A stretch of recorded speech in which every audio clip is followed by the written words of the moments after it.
Один ебало. Да, да. Брос был, давай, давай, давай, давай.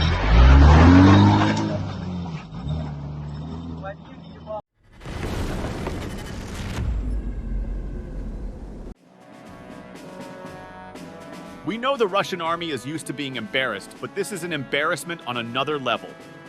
A Russian Su-57 aircraft has been damaged at Akhtubinsk airfield in the Astrakhan region of Russia on the 8th of June, reports Ukrainian Defense Intelligence. This happened for the first time in history. The airfield is located 589 kilometers from the combat lines. Satellite images show that on June 7th, the Su-57 is intact on the airfield. And on June 8th, next to him, eruptions from the explosion and characteristic spots of the fire that arose as a result of the fire damage are visible. The Su-57 is Moscow's most modern fighter that can attack with Kh-59 and Kh-69 missiles. Its cost is $50 million, and Russia has a limited number of such aircraft. By the way, the much-hyped Russian fighter has never been deployed in Ukraine due to its limited quantity and the risk of it being destroyed. But karma always finds a way.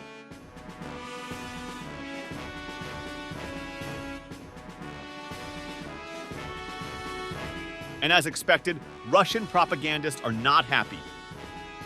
This means that the enemy, using drones made of shit and sticks, managed to somewhat slow down the introduction of a new generation aircraft into the Russian army. Su-57, a new promising Russian aircraft, was damaged by Ukrainian drones. The price of this not yet serial product is astronomical. In addition, flight tests cannot be carried out on it yet. This means that the enemy, using drones made of shit and sticks, managed to somewhat slow down the introduction of a new generation aircraft into the Russian army. The latest multi-billion-dollar development without cover, without camouflage. While there is a full-scale war at the front, and everyone in the rear, including officials of military departments, lives according to relaxed peacetime laws, it is unlikely that this will be avoided in the future. And another Nazi is also unhappy about Su-57 damage or destruction. Yesterday, an SU-57 fighter was damaged, possibly destroyed, at the Akhtubinsk airfield. Indeed, our cuckolds are not able to build hangars, which everyone is just screaming about. But spending money on escort girls at SPF is not a problem for them. Why do we need fighters? More importantly, the new elite should proper escorts and let the grandmothers chip in from their pensions for the hangars. And let's see the other happy news. Russian Ural truck and another car were destroyed after a Ukrainian Baba Yaga drone visited them.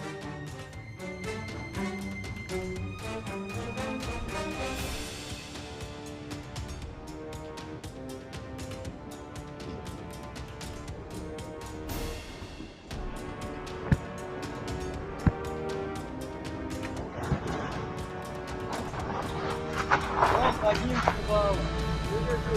Да, да. Брос был, давай, давай, давай, давай.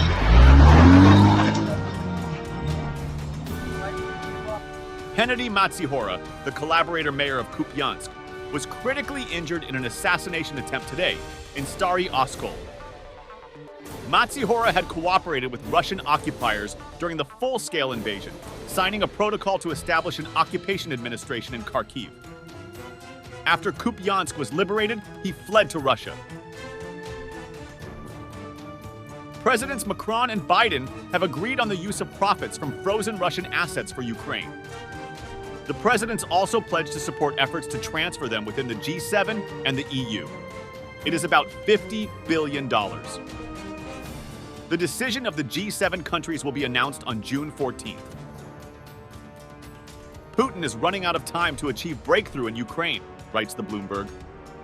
With Kyiv now taking delivery of billions of dollars in fresh arms from its US and European allies, the window for a Russian breakthrough is shrinking despite ongoing missile and drone attacks on Ukrainian cities and energy infrastructure. A Russian attempt to open a new front in Ukraine's northeast Kharkiv region already appears bogged down without achieving Putin's goal of creating a buffer zone along the border. Ukraine claims to be inflicting very high losses on Russian troops in battles around the city of Vovchansk. Russia's strategy of attrition to exhaust Ukraine's forces is very expensive and bloody for the Russian army itself, said Ruslan Pukov, head of the Moscow-based Center for Analysis of Strategies and Technologies, adding that it can lead to excessive exhaustion of forces on the Russian side, which in turn gives Ukrainians a chance to counterattack. While Russia is mounting attacks at several points along the front line, we have chances to change the situation in our favor, Ukrainian Armed Forces Commander-in-Chief Oleksandr Syrsky said Wednesday on Telegram. And we have a great story here. A wounded Ukrainian soldier from the 47th Brigade saved his life by showing his military ID to a Ukrainian drone. Within an hour, a Bradley vehicle arrived and successfully evacuated him. Я Дмитро, боєць 47-ї окремої механізованої бригади. При виході з позицій попали в засідку. Я отримав 5 кульових поранень і став непоєздатним, щоб зберегти своє життя. Я відповзав в безпечну зону, щоб надати собі першу медичну допомогу, але це не вдавалося і чекав чуда, що мене знайдуть. Чудо сталося, до мене підлетів дрон, почав мене роздивлятися. Я знав, що на полі бою що наших, що їхніх багато, і прийшла в голову ідея. Я дістав військовий квиток і показував, що я свій. Дрон роздивлявся ступінь поранення, як я розумів, і через годину приїхав Бредлі, зробив евакуацію.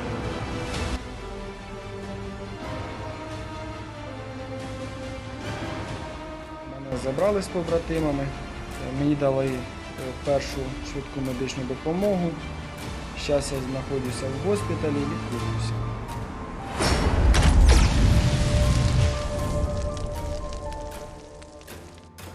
A robot at the St. Petersburg International Economic Forum is led by its collar. Russians can't free themselves from their slave mentality.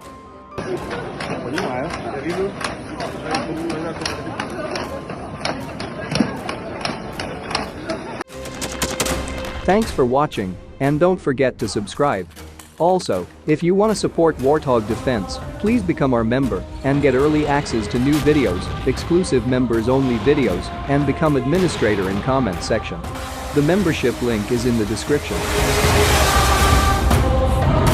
Rescues every day. We had a guy last week at 6 rescues in 6 days. You know, he's doing the job every day.